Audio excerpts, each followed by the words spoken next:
It's time to start our Victory Cowl, HusKAL 2022. We're going to be filming tips and tricks for each week. And as we begin, we will be starting here with the Provisional Cast On and giving you tips for this section. But before we do that, let's talk a little bit about just gauge and needles and those things. Gauge isn't necessarily vital on a project like this. This is a infinity cowl that wraps around and joins together with a Kitchener stitch at the end. But it is valuable to have and a bit of a knowledge. So one of the things we look at for our gauge is that this first section will actually give us a good indication because you don't have additional yarn to be able to knit a gauge watch. You could do it, but then you'd have to pull it out. So after you knit this, you would be able to kind of give a look and see if you're getting 27.5 stitches to 4 inches and 36 rows for your row gauge. So again, not critical, but if you'd like to check it, the average tension knitter. So you say, well, how do you knit? And you say, well, I don't know. I just knit. I'm average. You would use a number 4 and a number 3 needle. And we use the number 4, the larger needle, for the majority of the project. The number 3 needle is done for the lace sections so that they don't get large and look out of proportion with this cowl. If you're a loose knitter, so I'm a loose knitter, people know if they're loose knitters. They'll say, oh yes, I'm a loose knitter. So we would recommend that you use a number 3 and a number 2. And if you are a tight knitter, you would use a number 5 and a number 4. And I will share that when I did my first sample, I just did the average because I kind of forgot to go down. And my project is longer. So I'm going to be demonstrating our sections on another colorway for this cowl. And I am going to make sure that I am using for a loose knitter, which is the number 3 and number 2. I will also be doing this tutorial as a magic loop. And you can choose to do it on the 12-inch round and round needles, the small shorty combos that many of us like. The majority of people will probably use a magic loop. And so that's a way that I will be demonstrating how to do that on a magic loop. Now, when you picked out your colors, you identified your A, your B, your C, and your D. And on our abbreviations and color planning handout, you'll want to kind of give this another review to make sure that you like your colors together. So on your sheet, you've got the sample colors that are the traditional HusKAL. What we used is A, B, C, and D, and then K's sample that was done in the blues, A, B, C, and D. There's also a place on your color planning sheet to write down your colors. And right below that, you will find that we talk about the colors and how they are used together. So this is what we're calling the preview week. And I've got my new colors lined up here. A is, I'll tell you the colors, Ember Glow. B is Wild Thyme. C is Rusted Roof. And D is Driftwood. So I'm going to just do a quick check and make sure I like these colors together. And this stripe section, D is the background, B and C, these two colors will complete the stripes. So I'm good with that. The next important one is week 1. And week 1 is A, B, and C, with A being the background color or the gray color here. And I like that because it will show off these colors as well. And then you can work through the complete, we've got it all written out there, that you can just make sure that you like how those colors would be put together. You can also go to our Ravelry KPS page and look on our form, and we will have pictures of all the weeks up there so that you can review them. We also have a KPS projects page that you can search for as a friend on Ravelry, and we will have it listed there so that you can look at that and kind of anticipate what you'll be looking at and color combinations. You can substitute colors this way, but if you go to substituting throughout your whole project, you do run the risk of running out of yarn. So for example, if you wanted to use gold the majority of the way, you are going to run out. So it's pretty equal, the amounts that you will use throughout the project. All right, we're ready to provisionally cast on for our Victory Stripes, our section that begins our Victory Cowl. And you'll see that this looks nice together, but this will remain open until we graft it together at the end. So we have to keep these stitches live, and we do that by doing a provisional cast on. And you will do this onto your larger needle. So I am using the 2 and the 3. So this is a size 3 needle. You want to double check this always. Sometimes I have a tendency to put one on a 3 and maybe a 2. So I double checked it to make sure they were both. And I like to use a 40-inch cord.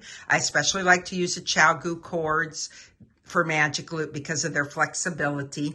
Make sure you tighten these up so that you don't have to fight them. Use the T-pin to make the tighten them up.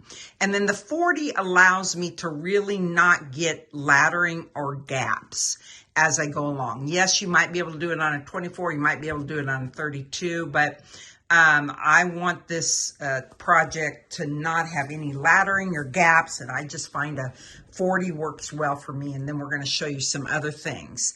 So for doing your provisional cast on, you will use a cotton yarn, and I'm just using the Rowan DK. It's a little heavier than our fingering weight yarn, but it will work. And the reason you wouldn't want to use a wool is that this beautiful wool sock light yarn is a single ply. So it almost creates a halo, kind of a beautiful glow with the yarn, which means the fibers are free.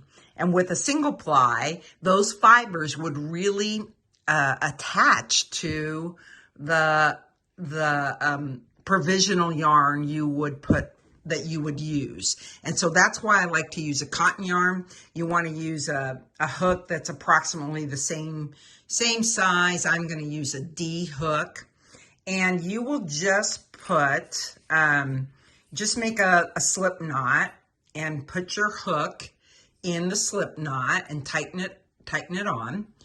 And then you're going to grab your needles, and I like to work vertically is how I like to work. And you'll put the yarn, the working yarn, which is here, you put it behind the needle, and I just kind of tension it like I would always tension my knitting yarn. And then you're going to dip over the needle, pull it through the loop, and that puts a stitch on the needle. And then you take the yarn, put it behind the needle. I'm going to tighten this up just a little bit. And then you're going to do it again. So you go over, create a stitch, take your yarn behind, and repeat. Over, behind, and repeat. Over, pull it through.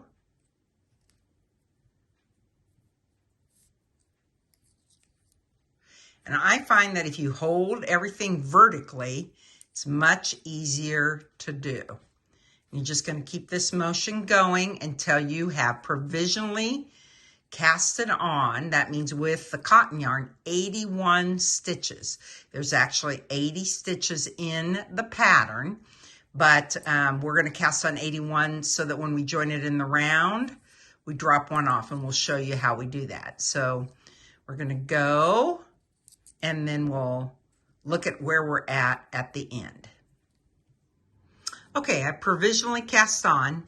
Please note, this is a different color yarn. Don't call the yarn police. Once I started working with that yarn, I realized it was worsted, which was too heavy. So I went and grabbed the DK. But I have the 81 stitches all on this cord. And when you finish, you need to chain just a few more stitches. So you just go right into the chain like you're crocheting. 1, 2, 3, maybe 4. And one of the things I like to do, because this is going to be the end that you will undo when we have to unzip our provisional cast on at the very end. And trust me, this will help make it easier.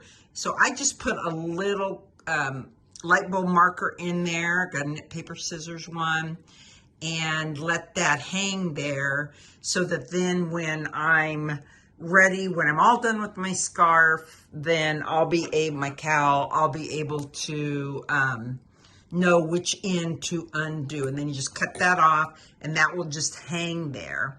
Now I'm going to introduce my D color and I will knit, just pick it up and start knitting all the way across these stitches. And then we'll show you how we join in the round. So you simply grab your yarn, introduce it into the first stitch. And there's no need to tie anything or do anything. You just start knitting with it. So you knit in, knit the stitch, and then knit all the way across. It's going to be a little loose. Just cinch it up a bit. It's a little fiddly to get this started, but once you get it going in the round, we're set and ready to go. So go ahead and add that yarn all the way across on those 81 stitches. All right, I've added in my yarn D by knitting all the way across those stitches into the provisional. That's 81 stitches. I have already split it for magic loop. And that means you divide it. Now, you have to divide it by 41 stitches and 40. So I have 41 on the back needle and 40 on the front needle. And it's very important, you double check it twice, that we're not twisted, okay? And so I like to look here, and then I just make sure, I kind of look to see that that's all of those butts of the provisional cast on are to the inside. Then I like to hold my needles with my finger in between so that it helps with making this. Now, if you've worked with me before, you know that sometimes I just trade places to join to work in the round, but with provisional, it's just nice to have kind of a little clean, a clean join. And so this is another method that you can do. And it's where you drop it off. It's kind of like a bind off. And so in your directions, it will say join to work in the round by moving one stitch from the left needle to the right needle. And that would be if you were working in the round. I'm working magic loop, and so I'm going to do it from the front needle to the back needle. So we would move one stitch, just kind of like what we would do when we were trading places, one stitch to the back, and then you're going to tug this up. So again, like most projects, it's a little fiddly to begin with, and you've got lots of things hanging here, and so you want to make sure you get your working yarn available. And then it says to take and drop one stitch off. And again, I'm just going to do this with my hand. So I'm going to drop it all the way off, like a bind off. And then I'm going to snug everything up. And then I will bring my working yarn up between my needles. And I will be ready to begin my magic loop. Now, one of the things that I have learned, begin my round. Then I'm going to look again, kind of make sure I'm good as far as not being twisted. One thing I've learned in my sock knitting is that I like to have my beginning of round start here. So I'm not putting a marker or anything on this end. And in fact, the directions say knit with color D rounds 1, 2, and 3. So in reality, it's going to almost be 3.5 rounds. And so we've got 80 stitches. I've got 40 on the front. I've got 40 on the back. I'm going to knit to 20 stitches, and then I will place my marker there for beginning of the round. Honestly, when you Kitchener this together, you will never tell that you've got an extra half a round, so to speak. It just makes for easy joining and doing the Jog-less stripes and other things instead of having my beginning of round on the end where I'm doing my magic loop. So to do the magic loop, we've got our working yarn. We pull the back needle out, we bring it around, and we begin to knit across, I call it the front needle. And once you get more fabric on your project, it really will become a front and a back to you. But when we're first starting, it's going to be a little bit of a challenge. This is going to roll for you. It's going to feel a little wonky. That's all very natural. But once you get through your stripe section, as you prepare for next week, when you get week 1, 10, 12, 14, 16, 18, you'll be set. You'll have it. So I'm going to now make this, and in the process, I'm tugging this all up again. You just have to do that. Then I'm going to put a marker here that will be my beginning of round from this point forward. And I'll go ahead, and now I am going to start counting this as round 1. So I'm starting round 1. Where my marker is, I'll make a tick, and we'll come back and we'll talk about how we add in the next color and avoid a jog stripe. A jog in your stripe will teach you how to do that. I'm ready for round 2, and I want to just knit it so that you can see how I do my magic loop.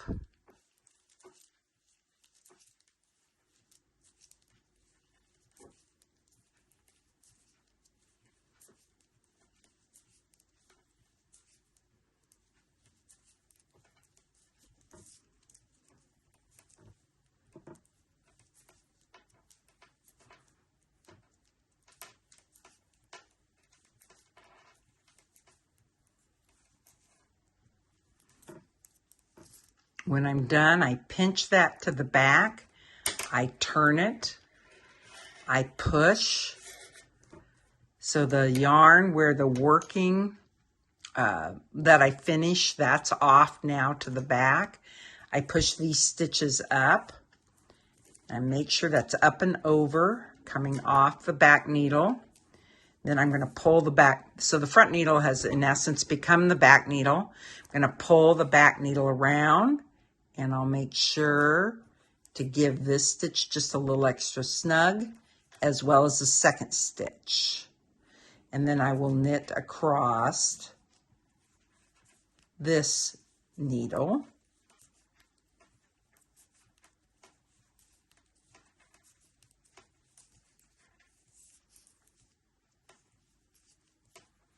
And you can tell as you knit, you end up with the loops growing on either side of the project. You're in essence creating a circle. Sorry.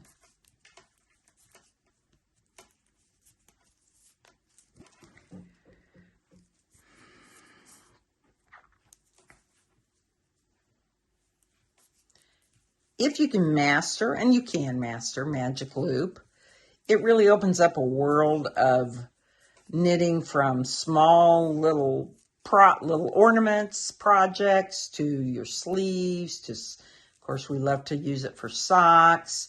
You can use double points to do something like this. You can also use the needles that go round and round that are 12-inch needles. A 16-inch needle does not, a 16-inch round needle. So you see I pushed, and I'm pushing this up. And then I'm going to make sure that yarn is off the back needle. See Millie? Millie's watching. She's learning too.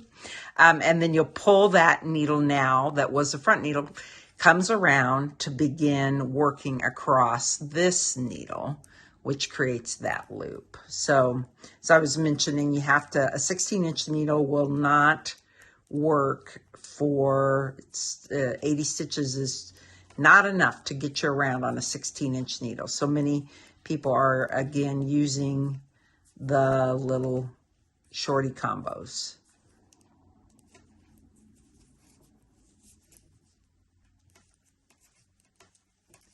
This completes round 2. And then I will do one more round for round 3. We'll come back and take a look at how we do that adding of a yarn and creating your stripe so it's a jogless stripe. All right, I've done my 3.5 rounds because this is my beginning of round. All of this is going to feel big. It's going to feel loose. You can tug this up a little bit. Don't worry. It all looks beautiful when we're done. So in knitting, it's like a barber pole. You know, it curves, so it spirals. So I don't like when my stripes look offset, so to speak.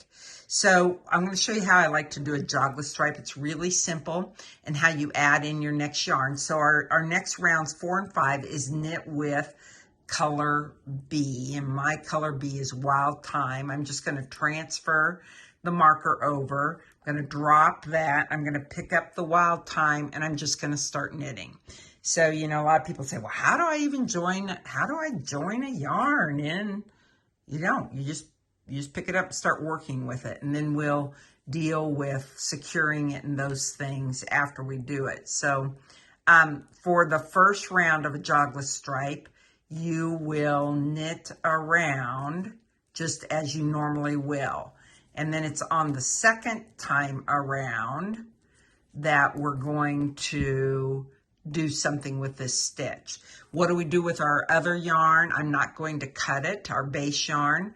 I will not cut it at all through this section. It will just remain behind, and I will carry it up as I work the victory stripes. All right, I've knit around with the new color, and now I'm ready for step 2. So before starting the next round, use your right needle to lift the stitch below. So it's this right leg of the stitch below, and we're going to put it up onto that needle, and then we're going to knit those two together with the Wild Thyme or the green yarn. Knit those two together.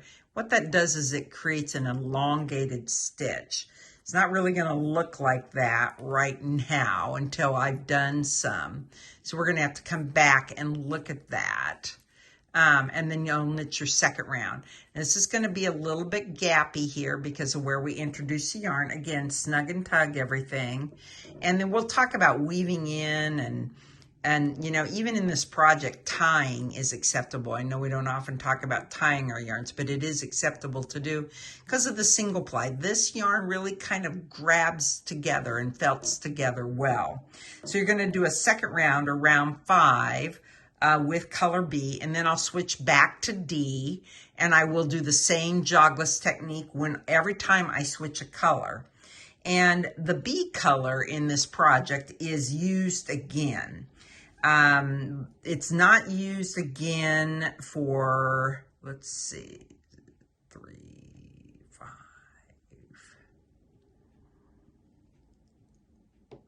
5, for eight rounds. So, you know, you could make a decision on if you want to cut that yarn. I'm kind of about not having to do extra. So I probably am just going to carry it all right up all the way.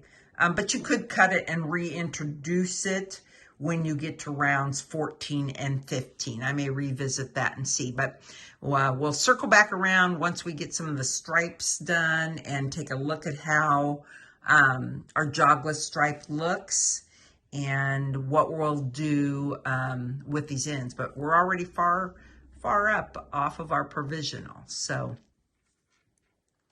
all right, I've completed the Victory Stripe section, and I just wanted to stop and show you how the Jog-less Stripe looks when it's done. So again, when you lift and knit those two together, you basically are elongating a stitch. So it's really more of an illusion. There is a little bit of gapping that can be cleaned up with weaving in some ends, but for the most part, looks really great. And when I get ready to start the next section, I will again do a Jog-less Stripe because I will be introducing a new color, and it will help avoid that stripe. So you can I did carry it up, and that seems to look just fine. There was no need to cut that green yarn. Looks really great, and of course it'll even look better once it's all blocked. So that's a completion of our Victory Stripes.